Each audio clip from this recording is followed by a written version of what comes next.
Hello, all you beautiful people. Welcome back to more CS News. How are you doing on this fine, dandy day? Welcome back as the week starts and CS does begin officially tomorrow with Blast Bounty. We will be covering those results. What teams do you expect to be doing well? It's going to be awesome seeing all of these guys finally matched up, all of these roster changes and trades finally put to the test as well. And speaking about being put to the test, maybe a relationship that we really love to see, and we can't wait to see these two go head to head. It was actually m0NESY over at the HLTV Awards talking about being a bit frustrated as NiKo was not at the awards because you know what he was doing? He was busy practicing with the Falcons, which you kind of instantly understand both sides. NiKo's trying to grind. He's trying to really impress people and, you know, meet the expectations of this Falcons super team or whatever it became to be. But m0NESY a bit frustrated by that because he had a lot to celebrate that night too. No, for me it's very, I don't know, my honest feelings is I am a bit sad, you know, because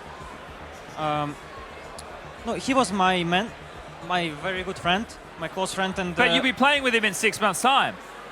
What did you say? You guys will be playing next season. Let's skip it, please. Listen. Yeah, he was my, I mean, he's still my very good friend and close friend, but he was my mentor in G2. Like, not mentor, but like teacher, you know, who tried to help me as much as he could. Because I was very green, I didn't really understand the Tier 1 CS a lot. And I don't know, I can say thanks to him on stream, appreciate, very big appreciate. But feels a bit, no, obviously I have some frustration that he's not here and he didn't even come because they have some, I think, practice with Falcons. But yeah. It is what it is. And the first time I watched this clip, I didn't even catch it because m0NESY just says it in a way where he says he's frustrated, but I don't think it's like, there's no way it's that serious, right? I mean, understandably, NiKo is going to be practicing with Falcons, trying to see exactly what that roster can do at Blast Bounty because I think people are already starting to look down on that roster, but it was a big night for someone like m0NESY, unveiled as the #2 player, the Opera of the Year, and that probably missing an award here or there. It's a big celebration, and so for NiKo not to be there to show support, he wasn't the only pro to also miss the awards just off the top of the head. Wonderful wasn't there. The female team of the year, that being Imperial, I think Tori was not there. A number of other male CS pros also missing, whether they were sick or busy, which again, it makes sense. They got other things to do in life. Not everyone can fly in for the award show, but it was a great award show, and that was m0NESY saying, yeah, a bit of frustrations, and maybe he'll take those frustrations out on NiKo on the server if they ever meet head-to-head so far at Blast Bounty, which again starts tomorrow. I'm super excited for. Also broken at the HLTV Awards, we had OhnePixel on that couch, and he was talking about the major drama with Drillas, as it's been a situation that has drug on for a long time, even though Ohne, I don't think he's ever going to have a CS team ever again because of the pressure and backlash that he received from this instance of the whole substitute rule, which definitely broke major rules, but was also allowed, so it's a really weird area to be in, and he talked about that on the couch as well. To meet the players, to see what it feels like behind the scenes when the players are actually playing. Now I enjoy co-streaming way more because I know what's on the line. Like I know what they talk about in TeamSpeak and everything, what the vibes are like. And yeah, we're in talks with all tournament organizers to get a streaming setup at the events. Hopefully with Dona involved, so to get some interviews and stuff. Nice. So you get some players. It will be, yeah, hopefully a great year. I mean, nice. How do you feel about having a rule named after the Drillers rule? One thing I want to clarify, because as well I realized that it's maybe not fully clarified. Maui Snakes as well said, yeah, but you guys did something sus. Because we had 2 EU players and then we substituted for a third one, right? Yeah. But that substitution, it was not planned. Like people think we had this evil plan of getting 3 into the Asia RMR. No. Doesn't make it right. If you already think it's a problem to go with 2 into the Asia RMR, sure, you go ahead. Try to put yourselves into the shoes of the pros who otherwise have no chance to go to a major. There's an open qualifier for Asia, not for EU. So, at least for this one.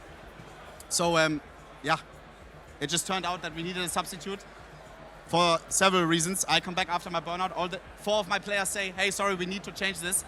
We can't fix this, so, and what am I going to say? I mean, saying, hey, this was not on purpose. This was just something that happened. And put yourself in the player's shoes of the team that he had, or put yourself in Ohne's shoes. what is he supposed to do? If it's allowed, was he supposed to back out and ruin the potential chance and livelihood of all of his players? It's a complicated situation I've already given my thoughts on, but that was probably the last time we'll hear Ohne talk about that, that major nightmare of the substitution rule over in the Asian region for the qualifiers for Shanghai Major. And so, yeah, it was nice of him to address that because it has been talked about for so long. And that's probably the last we'll hear about it. But speaking of Blast Bounty, which I am super excited for, this format is awesome. They've now explained this format on social media. Pretty much the lower seed teams get to keep on choosing the higher seed team to compete for. If you beat a higher seed team, they're going to have a bounty on their head. And if you actually beat them, you get that bounty as part of your earnings for the event. It's very unique. We saw Imperial Female. They'll be taking on Na'Vi. We already saw all the other matchups too. And these are going to be best of threes. So I don't know if upsets are expected, but if there's any time throughout the year upsets can happen, it would be right after these roster changes right into the early parts of this season. But a team who will not be there, unfortunately, will be Mongolz. Actually receiving a lot of praise for this as they are taking player health concerns first, and they've announced they will not be at Blast Bounty, saying our team had officially received an invitation to participate in the Blast Bounty Season 1 tournament. However, due to concerns regarding the health and well-being of our players, we've decided to skip out of our first tournament of the year. The health of our players and athletes is our top priority, and this decision has been made with that in mind. We trust that you'll understand our position. Our first tournament of the year will be IEM Katowice in 2025. See you soon. And this is definitely behavior that should be more normalized in CS. We saw it like with a team like Spirit. When you think about top teams out there who kind of pick and choose their events, I believe last year Spirit was doing that quite a bit. And then you have, on the other hand, all these other teams like G2 and Na'Vi and so on and so forth who go to every single event and do well, but it's got to be draining. So for an organization and players to come to an agreement and say, hey, we don't need to do this right away after just 3 weeks off. We can take our time and focus on a huge tournament like Katowice. That's awesome. That should be more normalized. Some last tidbit news for all of you guys, and what some people might be calling I don't know if it's a downfall, right? But downgrade certainly could be contested out there. That's going to be Jame as he departs Virtus Pro, and so too, it seems like some inactive Virtus Pro players going over to Paravision, as Quickert will apparently be the IGL, not Jame, but Jame will be joining them. So what do you guys think about this lineup, which I think is interesting, from Virtus Pro to Paravision, but you never really know until we see the roster play. And so Jame talking about weeks ago how there will be some big shuffles.